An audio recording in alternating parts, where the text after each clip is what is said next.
Vous comprenez? Amen. Ce qui veut dire, l'onction, il y a l'onction satanique, il y a l'onction qui est de Dieu. Dépasse cet événement. C'est ce que vous devez comprendre.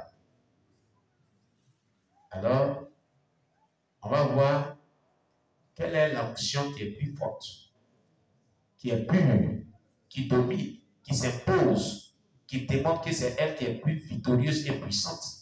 Qu'est-ce qui va se passer?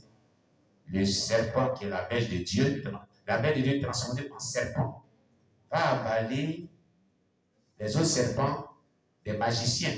C'est pas ce que le texte dit? Hein? Amen. Et a avalé tout en lui. Pharaon dit, il s'est levé. Il s'était étonné. Écoutez, si vous êtes de Dieu, que vous êtes directement oui, même si les satanistes démontrent une puissante onction diabolique contre vous et s'opposent à vous, vous allez triompher toujours. Parce que vous avez le roi des rois avec vous.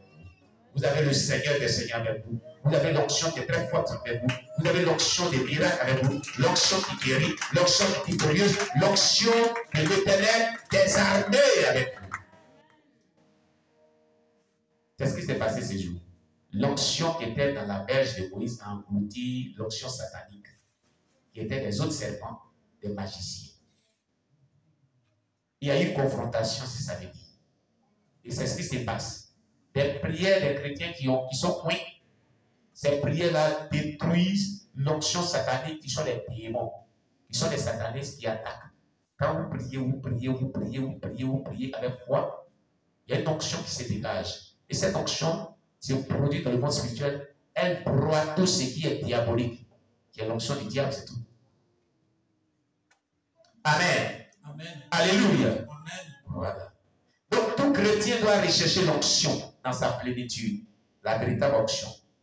Quel honneur pour être une verge de Dieu. Certainement, la puissance de Dieu est si forte pour transformer un vieux bois en un serpent vivant, puis en une verge qui opère des miracles. Donc, la même puissance de Dieu peut couler au travers de tout objet inanimé.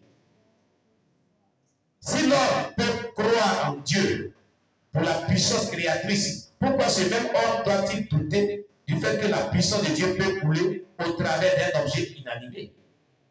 C'est de l'incrédulité pure et simple que de limiter la puissance de Dieu à certaines substances seulement. Amen. Nous devons comprendre que toutes substances de base, et terrestres et matérielles, sont composées de certains éléments d'hydrogène, l'élément le plus léger, aux éléments naturels les plus lourds, tels que l'uranium. Dans leur nature, tous les atomes ont les mêmes blocs de construction, c'est-à-dire les électrons, les protons, neutrons, etc., mais en nombre varié, poids atomique, etc., etc. Donc, si le plastique et le bois ne sont pas comme du tissu au toucher, ils sont tous des mêmes faits, des mêmes blocs de construction d'électrons, protons et neutrons. Ce serait plus facile à l'onction de Dieu de couler au travers du plastique et du bois comme elle coulerait à travers les tissus. Alléluia. Gloire à Jésus. Amen. L'onction coule au travers des pierres, une pierre, des eaux et de l'ombre d'une personne. L'onction coule. John G. Locke, dont on parlait tous les matins, dans l'un de ses livres, parle d'un prédicateur qui s'est assis sur un roc pour prier et après, il a guéri plusieurs personnes en les faisant s'asseoir sur le même roc. Voilà un homme de Dieu. Il allait faire une prière dans une séance de prière. Et ce jour-là, dans celui, il y avait un rocher qui était là, un petit rocher. Comme cette chaise, par exemple. Et pendant qu'il priait, le Saint-Esprit dit, assois-toi sur ce roc-là. Il s'assoit. Et puis, il prie pour les gens sont guéris. Il y a des miracles, les gens sont guéris. Il y a des miracles, les gens sont guéris, il y a des miracles. Arrivé à ce moment, le Seigneur lui dit, lève-toi de là. Il se lève. Il dit, qui est malade ici? Dis-le qui est malade. Tout le monde lève. Je suis malade. Je suis malade. Il dit, bon, venez l'un après l'autre. Toi, viens. Assois-toi là-bas, sur ce rocher. Sur ce rocher. Quand la personne vient s'asseoir, et puis il va attendre quelques secondes, la personne est guérie. Les paralytiques se lèvent, ils marchent. Les aveugles se lèvent, ils voient. Les maladies quittent le corps. L'onction qui était en lui, quand il s'est assis là, quand Dieu lui a parlé, cette onction est descendue, a été conservée dans ce roc. Et Dieu a utilisé ce roc pour guérir et opérer des miracles dans la vie des gens.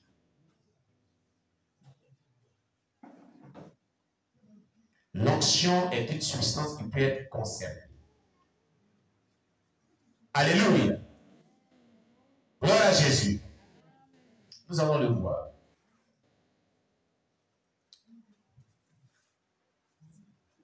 Les eaux d'Élysée étaient des cadeaux pour l'onction de Dieu. Bien que 2 Rois 13, verset 21, les eaux ne seraient que carbonate de calcium.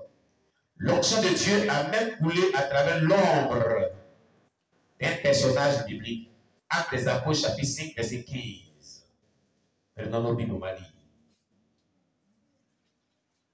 Au travers d'un personnage biblique dans le livre Actes des Apôtres, chapitre 5, le verset 15.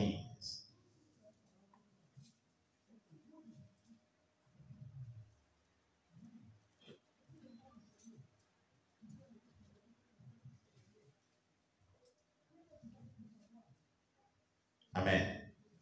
Oui. Actes des Apôtres, chapitre 5, le verset 15. Oui. En sorte qu'on apportait les malades dans les rues et qu'on les plaçait sur les lits et des couchettes, afin que, lorsque Pierre passerait, son ombre au moins couvrit quelqu'un d'eux. Continue jusqu'au verset 16. Au verset 16. La multitude accourait aussi des villes voisines à Jérusalem, amenant des malades et des gens tourmentés par des esprits impurs. Et tous étaient guéris. Très bien. Il est dit, Pierre, l'apôtre Pierre, il prêchait, il œuvrait pour le Seigneur. Et il y avait son ombre qui était là. Certainement, il y avait le soleil qui brillait. Et les gens sont venus avec les malades. Et les gens plaçaient les malades. Et bien sûr que quand ils passent comme ça, son ombre puisse couvrir d'autres. Son ombre puisse couvrir d'autres, traverser d'autres personnes qui sont malades. Et au fur et à mesure qu'il passait, et que son ombre couvrait les malades se levaient et étaient guéris. Se levaient et étaient guéris. L'onction était juste là dans son ombre. Tellement qu'il était loin. L'onction se reposait même dans son ombre. Vous voyez qu'on dit l'ombre de l'arbre qui est là, et puis on est sous l'ombre de l'arbre. C'est comme ça, lui, son ombre, guérissait des malades. Guérissait des malades. Opérait des miracles. Alléluia. Mais qu'est-ce qui a déclenché cela? C'était un homme de Dieu qui se consacrait beaucoup. C'est tout.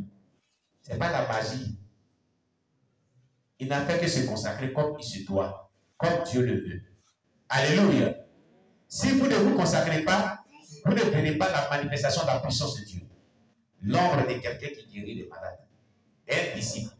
Si c'était Jésus, on dit, oh, c'est parce que c'est Jésus. Mais c'est un disciple, Pierre, son homme qui guérissait les malades. Amen. Alléluia. On veut voir Dieu se manifester. On ne peut pas payer le prix de la consécration. Ça ne peut pas aller. Ça ne marchera pas. Amen.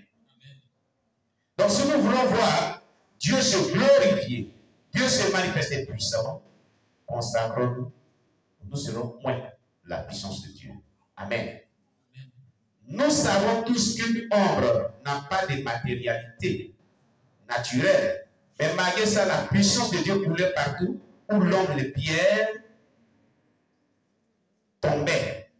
Je crois que le Saint-Esprit enregistre ceci, afin qu'on soit capable d'avoir l'onction qui coule pratiquement au travers de toute substance ou non substance pour laquelle on peut croire en Dieu. Amen. Le problème n'est pas la capacité de l'onction, mais le niveau d'onction. Ce n'est pas le fait que tu n'as pas l'onction, tu as l'onction.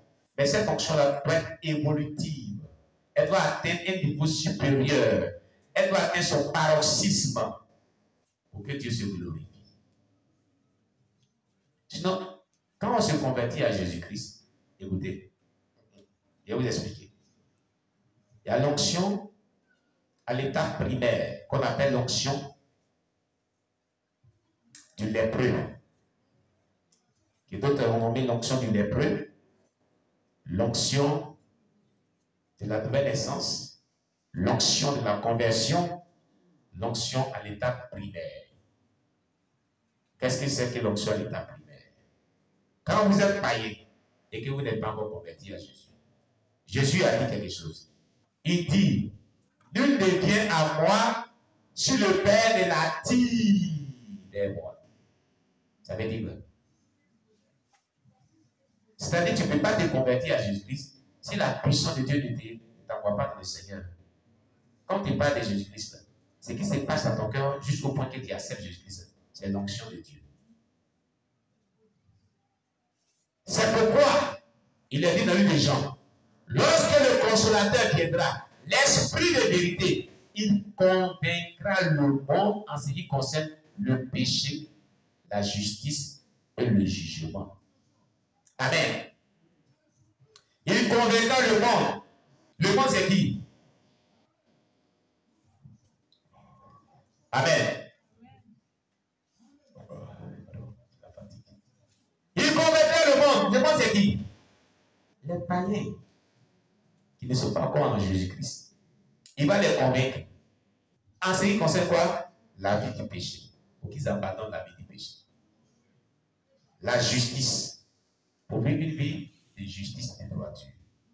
Et le jugement. Pour mettre sur la conscience qu'il y a un jugement qui nous attend à la fin de nos jours. Mais cette conviction-là, c'est l'onction.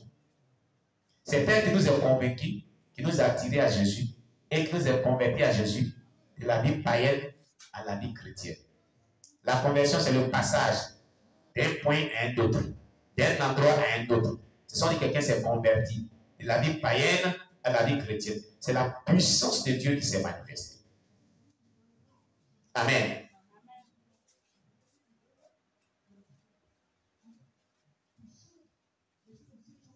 C'est la puissance de Dieu qui s'est manifestée pour que tu sois dans le Seigneur aujourd'hui. Amen. Donc, si tu veux comprendre quelque chose, cette onction-là est donnée à tout chrétien. Elle s'appelle l'onction du lépreux. Quand tu pêches, ta conscience te gronde. N'est-ce pas? Qui cela arrive sur toi? Levez bien les doigts. Et quand ta conscience te gronde, tu n'es pas dedans aussi. Hein? Il est comme ça, il n'est pas dedans aussi. Ça ne t'a jamais arrivé. Hein? Mais tu n'es pas dans une autre dimension. Ah, d'accord. Alléluia. Acclamez Jésus pour lui, pour l'encourager. Parce que souvent il perd les autres. Le nouveau est bon. D'accord. Acclamez Jésus pour lui. Gloire à Jésus. Vous voyez? Donc, qu'est-ce qui se passe? Quand vous péchez, c'est cette onction qui convainc le monde à ce que c'est le péché là. C'est elle qui se manifeste dans votre cœur. Tu as péché. Il faut aller te confesser. Elle te pousse à demander pardon à Dieu. Elle te pousse dans la prière. Elle te pousse à te confesser. C'est une onction qui est dans votre vie. Pour vous conserver plus.